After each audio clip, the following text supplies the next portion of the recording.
Ever since the 2016 presidential election officially called Donald Trump the winner, the Democratic Party's been going through a list of different excuses as to why Hillary Clinton lost. They've blamed everyone and everything, including Bernie Sanders, Jill Stein, Susan Sarandon, the Russians, WikiLeaks, James Comey, the weather, but never once have the party elites admitted to themselves that maybe they just ran a lousy campaign. And maybe John Podesta and Robbie Mook did what they typically do. They lost. And now here we are, nearly 18 months after that election, and the DNC refuses to move on. The Democratic Party has decided that their best course of action is not to look at themselves and figure out where they screwed up, but to continue with these wild goose chases about who it is to blame for Hillary's loss. They've now filed a lawsuit against the Trump campaign, Russia, and WikiLeaks, alleging that a conspiracy to steal the 2016 election took place that prevented Hillary from winning. You have to wonder if that alleged conspiracy involved preventing Hillary maybe from visiting vital states like Wisconsin, or maybe it involved having her bash Trump instead of talking about important issues. Or perhaps it involved these groups coming together to convince Hillary that she should hold private dinners with Wall Street bankers instead of talking to the average voter on the street. Or maybe she still doesn't understand that a few of the personality traits that plague her are very hard to hide. The premise of the lawsuit is razor thin, and it'll be surprising if a judge even allows this to move forward. But one thing is for certain, it's highly unlikely that the DNC is going to come out of this fight with a victory. They might actually cause harm to the party as they go forward.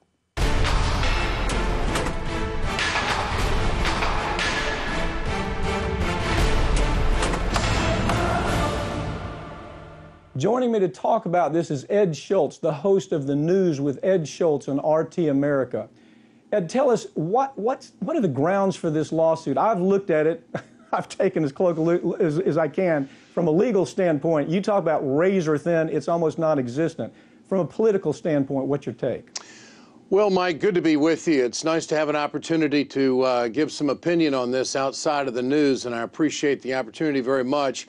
This is nothing more than the Democratic Party going down a political rat hole, chasing Hillary Clinton's dreams.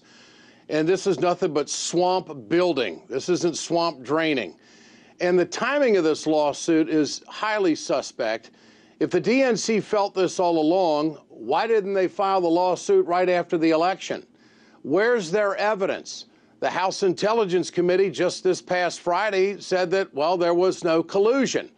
And so this is a fundraiser is what it is. Believe it or not, there's still people around the country who think that Hillary got shafted and that they can give a lot of money and they need money. They're way behind in their fundraising. And they're thinking that if there is any kind of force left with the Clintons, it's probably just money. It's not political weight in Washington. So the timing of this is suspect. It's politically motivated. It's also connected to money. It's not going to go anywhere. And it's a sad day for the Democrats. And I want to point out that there are opportunities out there for the Democrats right now to really establish what they believe in, and they're not taking advantage of that from what I can see. And this lawsuit is just taking them down a political rat hole. Well, I got to tell you something. I handle some of the biggest lawsuits in the country. I mean, everything from tobacco to virtually every pharmaceutical misdeed to Wall Street misdeeds. The chances of this proceeding and they're getting any meaningful result is zero. It is, I can't overstate it, it's zero. Unless they get a judge that says, well, let's take a look. I'm not going to dismiss it. Let's move it to summary judgment. Here's the problem, though, Ed. If what they've done is they've opened themselves up to depositions. Sure. You see, for example, when a slander case takes place, it's great if you want to find out and you want to take depositions against that person who sued you. Can you imagine? I mean, I wish somebody would hire me to take the depositions in this case. It's going to be extraordinary what we find about the DNC. What are the chances that the suit is going to hold up from a political standpoint? I mean, at some point, there's going to be pushback. So, you know, some of the people involved here are going to say, you know, let's talk about issues. Let's go back to the old days when we talked about issues. What's your take on that? Well, the Democratic Party in this lawsuit, they allege collusion. They are saying that there was a coordinated effort between the Trump campaign, the Russians, and WikiLeaks. Well, if that's the case, then they would have to get way out in front of the Mueller investigation, number one. They would have their grounds for proving it. And the key word here is collusion. And you would have to get a jury that would be all Democratic supporters and Hillary Clinton backers to allow, and a judge to allow this to go forward that would be heavily Democratic and throw the hate merchant talk about Donald Trump into the mix as well.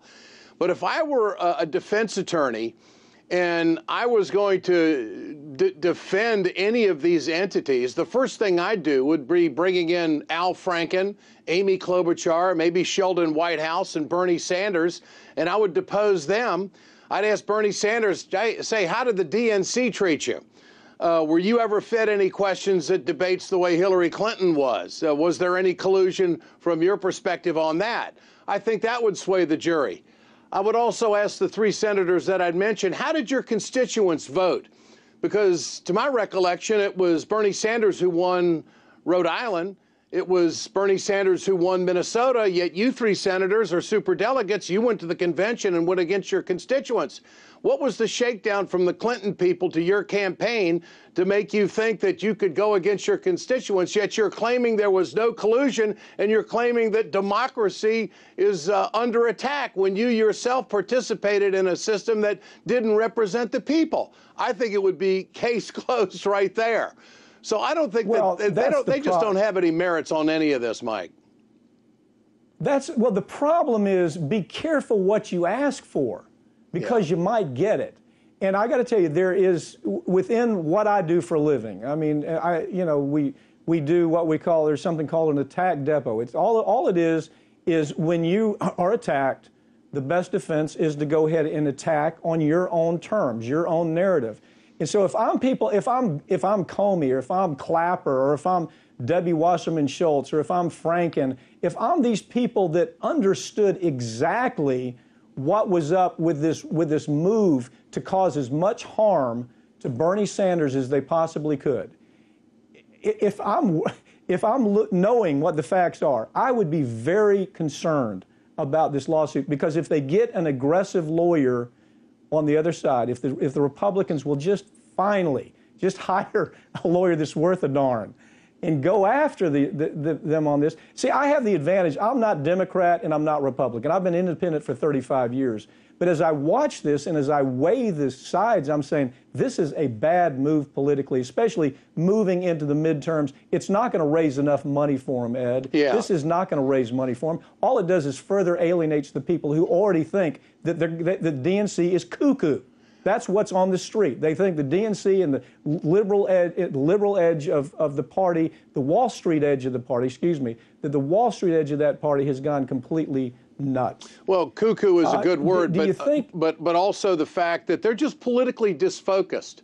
This does not focus the Democratic Party on their basic values and what they're trying to advocate for workers. And the opportunity that I was talking about earlier with you was, look at these teachers, Mike, all over the country.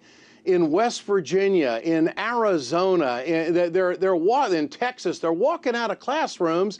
Where's Chuck Schumer? Where's Nancy Pelosi? Where's the Democratic Party out in front of these teachers saying, yes, we're for public education. We're for every kid in America getting a fair shake. That's a basic Democratic value. That is going to excite a lot of people and get people out to vote.